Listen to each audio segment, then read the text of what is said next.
Welcome to Live Your Purpose. You might recognize me from the Active Lifestyle Center. My name's Cheryl Sterling and I am the coordinator of recreation, and we did an active living moments on TV. So today I'm not exercising. We're actually I'm going to be interviewing Steve here, Steve Bottrell. He will be the host of Live Your Purpose, and we're going to find out a little bit more about Steve and what his story is all about. He will be the host of more of these segments, and I'm sure you're going to enjoy them. Thanks, Hi, Cheryl. Steve. Hi. How are you? I'm good. Just a quick question. I Sure. noticed that you have a hole in your throat and your Sure. eyes just a little crooked. Yeah, it's pretty hard to miss. Yeah. Pretty hard to miss. What happened there? First of all, I was going to school up in Ottawa, going to university, Carleton University. I was engaged to a girl down here. Now, every so often I would make trips from Ottawa to Chatham to be with my fiance at the time. We were just planning our wedding. Now, there was also a girl up in Chatham who would give me rides home. She worked for the RCMP, so I thought I was in good hands with her. Mm-hmm. Now, we hadn't gone home. We hadn't traveled home for quite a while. It's been a couple months, and I needed to get home to help plan my wedding. It was the end of March, and the weather seemed to be clear. We never traveled on inclement weather, so we figured we'd be fine this time. Now, the plans were all set in place. In the morning, she would pick me up about 5 a.m. We would drive back home to Chatham, about an 8-hour drive on a clear day. Now, this time, something a little different happened. I woke up the morning of, and we had just been hit by a massive snowstorm. But it was 5 in the morning, and, I figured, we'll take it easy, drive home nice and slow, and, we'll be there, no problem. It'll be all right. I usually just stayed awake for the last hour ride home. But at this particular time, I declined my seat. I couldn't go back too far because her dog was in the back seat. And oddly enough, this time I did fall back asleep. So we ended up getting back into Chatham. Usually when we came into the Chatham city limits, because of the slowing down of the car, I usually woke up anyway. Mm-hmm. But funny enough, for some reason I didn't wake up. Mm-hmm.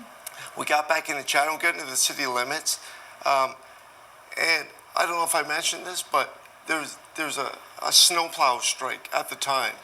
Oh. So none of the roads had been cleared, which was odd. Mm-hmm. We were coming in. We came over some tracks, I guess. I was asleep still on the passenger side. Our car hit some ice, spun out uncontrollably. There was a car coming the other way. It must have hit the same ice, just T-boned our car right where I was sitting. Oh my. Just crushed the car. So I only saw the picture once, but I didn't know what happened to me, where I went. But luckily enough, my seat was declined.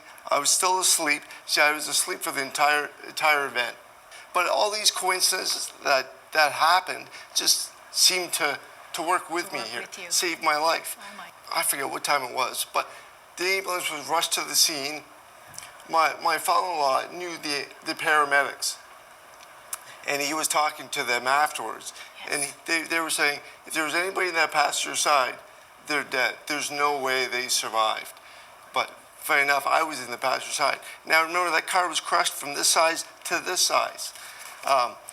Now, it turns out though, they had to give me the defibrillator twice just to jolt me back into life. I was rushed to the Chatham Hospital. They couldn't really do much for me. They thought, well, I'm a goner. I'm done. I'm dead. But you know what we'll do? We'll call the London hospitals, find out if we can bring him to the London hospital. Maybe they can do a little bit more. What happened was they found a room, like a really small room at the end of one of the halls where everybody is going to die anyway. Oh, but so they said, well, he's going to die anyway. Just see what you can do.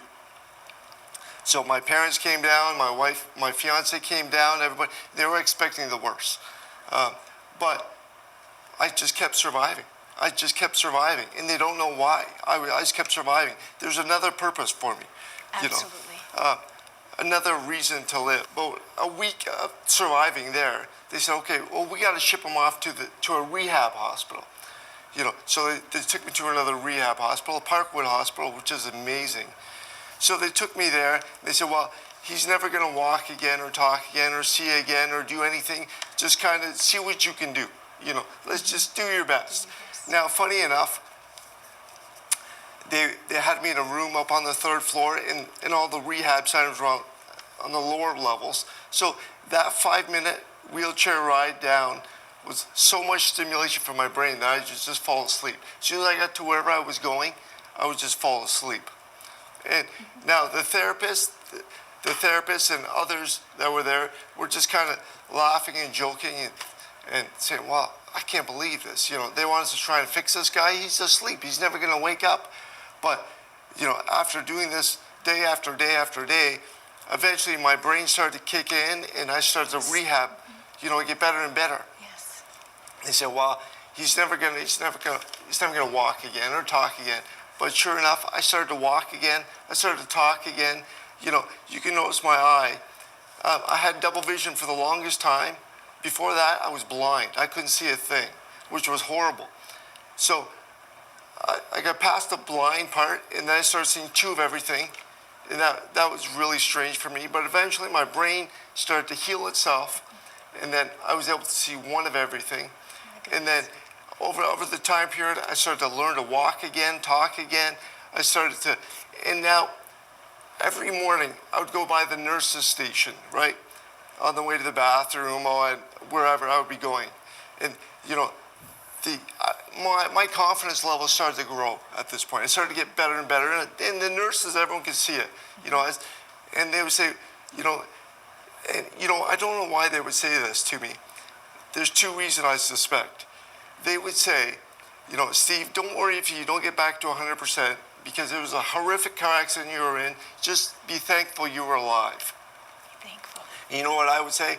I would get mad. I would point at them and I would say, you're right. I'm going to be better than 100%.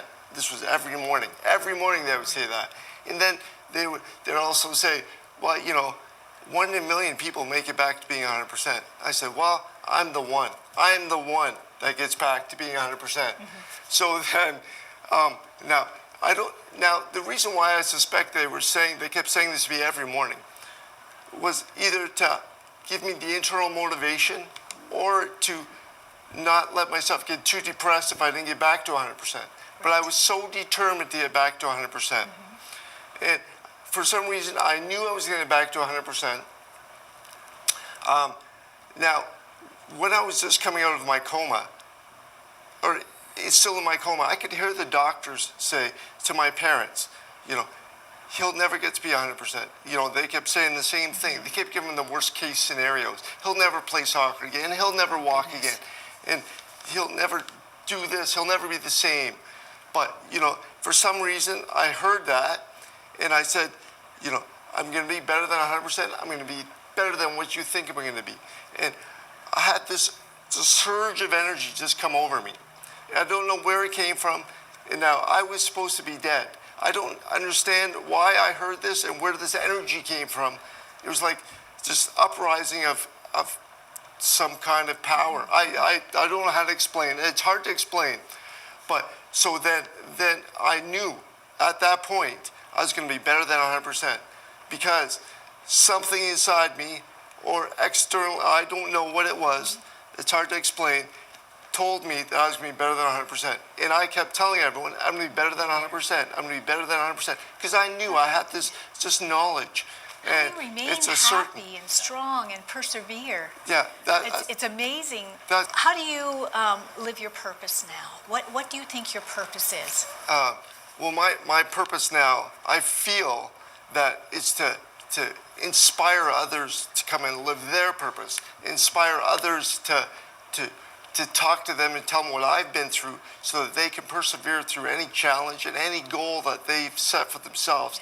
Now, if I can come up here and tell about my story and tell everyone else about my story, I'm sure that you can go out there and take the first step forward toward reaching your goal. Now, in fact, I would like to hear from you if you've taken any steps toward reaching your goal, you can write to me here at this station and let me know how your pursuit or your goal setting and your purpose, striving toward your purpose, living your purpose. If you can let me know here, I would love to hear your story. And that's Steve Bottrell. As you can see, he is living his purpose. So please contact Steve. Fascinating story. I'm sure there's more out there who have fascinating stories. Thank you for tuning in today.